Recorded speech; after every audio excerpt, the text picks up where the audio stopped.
Star гэдэг маань бас яг адилхан байх гэдэг үг. За эхлээд энийг ямар үед хэрэглэдэм бэ гэдгийг үзэхээс өмнө энэ маань яаж хувирдсан бэ гэдэг хувиргалыг нь харъя. Я стой би бол. Ту стас чи бол. Үстэй эл эя дээр энэ гурван дээр гуруулан дээр нь яг адилхан ста гэж хувирдаг. Үстэй ста та бол. Эл ста тэр эрэгтэй бол. Эя ста тэр эмэгтэй бол.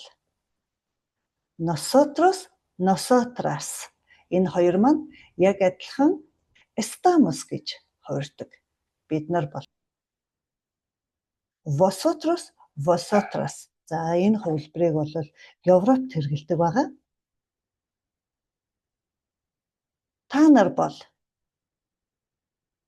Ustedes, ellos, ellas.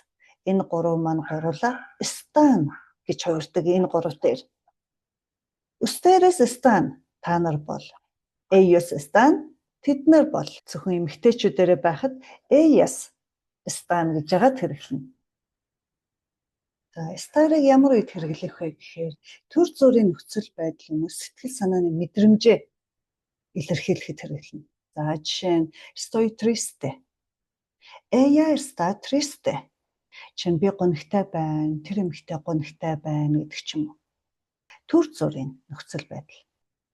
Хоёрт нь байршил ярьж байгаа тохиолдолд энэ нь төр зүрийн байж болно, эсвэл бүр байнгын байж болно. За жишээ нь estoy en el mall. Би дэлгүрт байна. Atlanta está en Georgia. Атланта Жоржиад байдаг.